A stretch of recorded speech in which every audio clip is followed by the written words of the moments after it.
habang di pa kayo mature, lumapit kayo, magpahukom session kayo. Let's say, marami tayong elders. Para tayo magkaroon na temporary hierarchy na training, no? Mga elders, mag-offensive session, hukom na kayo sa mga pamilya. Sulat nyo, anong kukumustahin niyo sa pamilya? Sigaw, anong kukumustahin? Suggest kayo. Father Kenji, anong pwedeng kukumustahin sa pamilya? Sigaw kayo. Sigaw. Papasa, ano pa? TV. Dami, di ba? Ano pa? PDT. Marami! Alam nyo, hindi boring ang visitation, exciting yan. Yung ibang sa pagliputan, they have close family ties. So, ganun din tayo. Sa spiritual family, we need close family ties. Sa spiritual reckoning, yung intervention, nagsisimula sa reckoning. Pag reckon mo, malaman mo, may problema. Let's say, wala siyang pinoproblema. Minsan may mali ang tanong, meron po may problema. Bakit mo ko nahanapan ng problema? Gusto ko magka-problema ako. Ganito yun. Minsan, hindi natin alam problema na to. Wala tayong PDT, wala tayong personal devotion time, wala tayong FDT, wala tayong family devotion time, wala tayong prime time activity. Ito yung FDT, ito na yung prime time activity. Wala tayong couple devotional time. Kaya nagkakaproblema yung mga mag-asawa. Kaya nagkakaproblema yung pamilya. Spiritually, pwede hindi nyo pa nakikita may problema ang inyong pamilya. Umaring may nararamdaman kayo pero hindi nyo pinapansin. Diyan papasok ang church. Diyan papasok ang pag-ibig sa isa't isa. Diyan papasok ang James. Huwag na kayo maghintay na may malalang mangyari. Nandito ba Sister Remy? Saan Sister Remy? Okay. Meron ka bang kapatid na worldly? Bago pa yan na-worldly, pwede mo unahan yan. Pwede ka ba mag-intervention para sa'yo magulang? Pwede, hindi. Ikaw. Oh, yes or no? Sagot. Yes. Yes. Paano ka mag-intervene para sa'yo mga magulang? Kunwari, mahina yung magulang. Hindi ka naman pwede magwalang galang sa magulang. Maliban may usapan kayo na pwede siyang makinig sa suggestion mo. So, pwede mo, kung ang magulang ay kapatid sa church, papatawag ka ng hukom para ma-sharean siya. Nagagawa nga na sa liputan yan, ang ibang churches pala yan eh.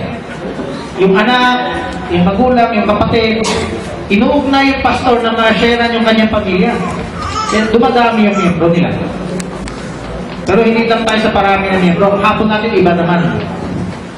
Ang hapon natin ay ang ating pamilya lumago sa discipleship. Submit nyo na para maaga pa lang nakapagano na ako. So, napakaraming intervention sa Bible. Hindi ko na dinidetali yung mga sinabi ko. Isulat nyo, alamin nyo yung buhay nila. Si Abraham, si Daniel, si Moses, interventionist o hindi? Nag-intervene ba si Moses? Hindi. Yung palang term na tagapamagitan, mediator, pwedeng ikaw ang lapitan, parang hukom, pwedeng ikaw yung lumapit. Kasi hindi sila lalapit sa'yo, hindi nila alam na sila ay nanganganin o may problema. Hindi nila alam. Ganon din tayo, alam mo ba, yung mga tao na witnessan natin. Hindi naman nila alam na kailangan nila ng kaligtasan. Hindi nila alam na pupunta sila sa impyerno. Ang Diyos nag-intervene ba? Ang pinakamalaking intervention yung Diyos. Kung hindi siya mag-intervene, walang kaligtasan. Amen. Sa laman, papuntang milenyo, mayroon bang intervention? Buksan natin. Bigyan ko lang kayo ng bird's eye view. No? Matthew 24:22. Pakibasa. Matthew 24. Tatlong magbabasa, Brother George. Oh, yung tatlong paborito. Or George, dupa mo na sa likod. Para sa likod na lang yan. Hahanap lang tayo ng paborito sa likod. Okay, Matthew 24, 22. Okay, babasahin ng tatlo. Sumabay kayo. Okay, tatlong special anointing. O, gawin nyo na madalas para magkaroon sila anointing. Sabay-sabay kayo tatlo ha. O, tatlong mic na dali. Okay, ready? Sigilin niyo yung Bible ng anak niyo para matuto sila Bible. Maganda kunan niyo si Magellan at si Joshua. Yan yung para-pattern na gayahin niya lahat ng magulang. Wala bang may camera siya po. Kunan niya yung pagsisingil sa anak ng Bible Kings Class. Okay, go! Sumabay kayo. Para patuloy sa naman basa, sundan dali. Go! Except those days. Lakasan. Rap, lakasan boses mo, lakamay. Lakasan mo ng boses. Sige. Tingin yung sumusunod. Sabayan niyo sila. Sabayan mo sila. Except those days shall be shortened.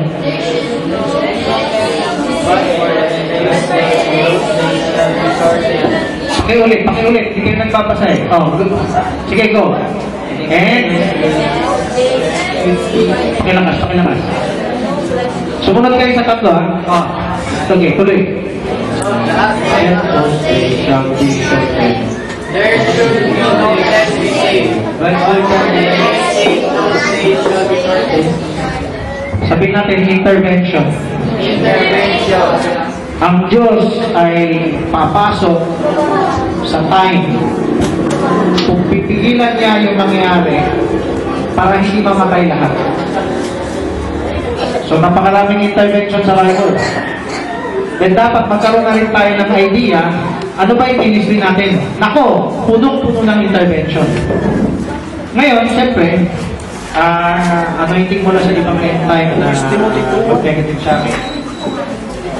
May naakit sa ibang end time. So, tingin nila, man-made teaching to. Man-made teaching itong pakikilam. Take note, meron nga tayong offensive, hindi na nga inuunawa. Kung unaunawan man, kinakalimutan. Meron tayong offensive at defensive. Ang defensive, malala na yung problema. Ang offensive, wala pang nakikitang problema sa laman. Pero dahil meron kang vision, except, maliban may pakitain kayo, Proverbs 29:18. Without vision, the people perish. Maliban magkaroon kayo ng pakitain, tuloy-tuloy rin. Dinadaya lang tayo ng Diablo. May mga gawain na mabunga sa dami, pero hindi berial. Ibig sabihin, nakakadaya yun. Mabunga ang aming church. Ngayon, huwag natin pag-usapan yung dami. Pag-usapan natin yung zeal. Sabihin natin lahat, zeal. At lahat sabay, malakas, zeal. Pwede ka mag-type na spelling ng zeal dyan. Ang ibig sabihin ng zeal, pagiging masigasig. Nakakita na ba kayo masigasig sa ibang church? Amen. Sino nakakita sa amen? Amen. Yung masigasig sa ibang church, pwedeng may daya. Bakit may daya? Habang buhay ng Nicolaita, loyalty nasa samahan. Ang loyalty na dapat nasa Word of God, na kay Kristo. Kung na kay Kristo, nasa Word of God ang loyalty, then, hindi siya magsasara, tikunin yung panig ng iba. Magiging objective siya. Kaya niya kunin yung ibig sabihin ng iba. Kaya niya timbangin sa salita ng Diyos. Ito yung malaki natin mission. Sabihin natin lahat. Ay, sulat niyo na lang sa notebook. Ang malaki natin mission, paano natin dadalhin kay Kristo ang isa't isa? Di ba na kay Kristo na kami dahil nagbabautismo na kami in Jesus' name? Meron niyang discipleship. Meron niyang papel ng ministeryo. Paano kayo lalapit kay Kristo? Sa salita. Paano kayo lalapit sa salita? Bukod sa dapat pinag-aaralan nyo na at sinishare ninyo na ang apostolic doctrine na na-share natin. Makikinig din kayo sa iba para ikumpara yan. Ibig sabihin, sa church, sa pamilya, ang tanging misyon, ang pinakamalaking misyon nyo bilang manggagawa ng Diyos, magulang ng pamilya, o spiritual sa pamilya, ay ang iyong mga anak, ang iyong miyembro ng pamilya ay dalhin din sa ganitong gawain. Pwede mo sabihin, mapalapray siya, kay Kristo na siya. Hindi pa yan totally na pag-isa kay Kristo sa salita unless naging matured na. Matured na sa pagpapatunay ng kanyang salita. Ibig sabihin, alam niya na ba yung kaibahan ng aral sa iba? Alam niya na ba lahat ng apostolic doctrine? Alam niya ba lahat ng prinsipyo ng kaligtasan? Alam niya na ba lahat ng dapat mga tipo larawan ng communion? Alam niya ba yung pahayag ng Diyos sa ating propeta? Sa huling araw? 7 kapanahunan ng iglesia? Alam niya na ba yan? Kayo ay may kaligtasan kung may pagnanasa kayong alamin yan. Ang tanong, may pagnanasa ba kayong alamin yan? Ito, kung meron kayong pamilya, may pagnanasa kayong pamilya, alamin yan. Wala pa sa simulan. Habang wala pa, dyan na papasok yung intervention. Nakuha nyo? Mga elders, nasa balikat niyo yung intervention. Bar Padul, Bar Magellan, Bar Jerry, Bar Jake, Brother Mio, Brother Freddy, Brother Lito, Brother Fernand. Mga elders, nasa balikat ninyo ang intervention na yan. Brother George. Yung mga ibang young people, nasa balikat nyo rin ang intervention na yan. Ipapakita ko sa inyong super church, ha? Sulat nito. Anong ganda ng iglesia kung bawat kapatiran na or na miyembro ng iglesia ay nadala na sa pagsasaliksik, sa desire, pagnanasa na alamin yung mga pahayag ng Diyos.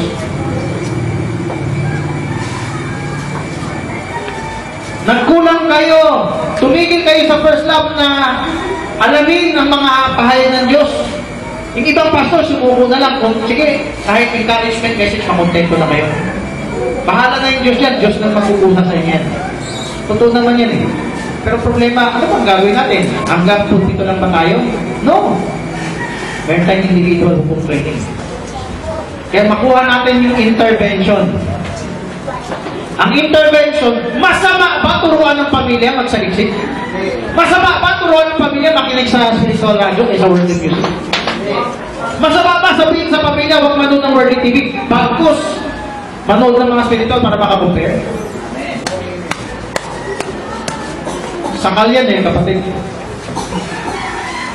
Sabihin ko sa inyo, pinubulag kayo ng sanlibutan na ito. Hindi nyo alam na sakal kayo ng diablo. Kasi, pinalita lang kaisipan, yung pang nagpapayo nito, yung pang masama. Yung pa yung nananakal. Payo lang yan eh. Ang totoong sakal sa denominasyon. Yung nagninikulan na, yung ayaw sa beren, yun ang tunay na sakal. Bakit? Bawal makinig sa iba. Madadaya kayo. Dito, bagabat di kayo binabawal, pag walang training, yun naman natin ang magsasakal. Ngayon, ang kailangan, I believe, hindi to sakala, pag if we speak the same thing, sabi sa Bible, of one mind, lalagong iglesia. Amen ba?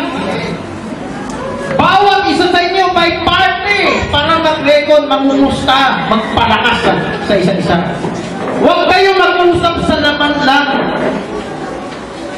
O mga magulang, nagawa nyo naman kahit minsan. I-frontline na inyong anak, nangumusta mag-share.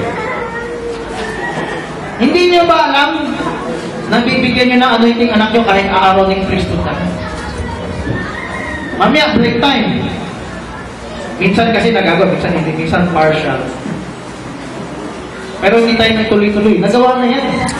Ituloy niyo. Standard procedure na, kalakaran na natin kasi yan ang unang iglesia. Nais niyo ba bumalik sa unang iglesia?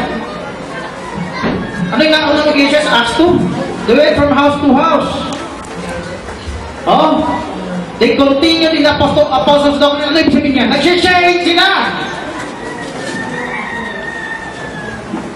Ngayon, ito, turing natin house to house. Turing niyo yung cellphone niyo bakay-bakay. Parang Feast of Tabernacles. Magtayo kayo para mag-share, mag-record mga magulang. Kaya na pag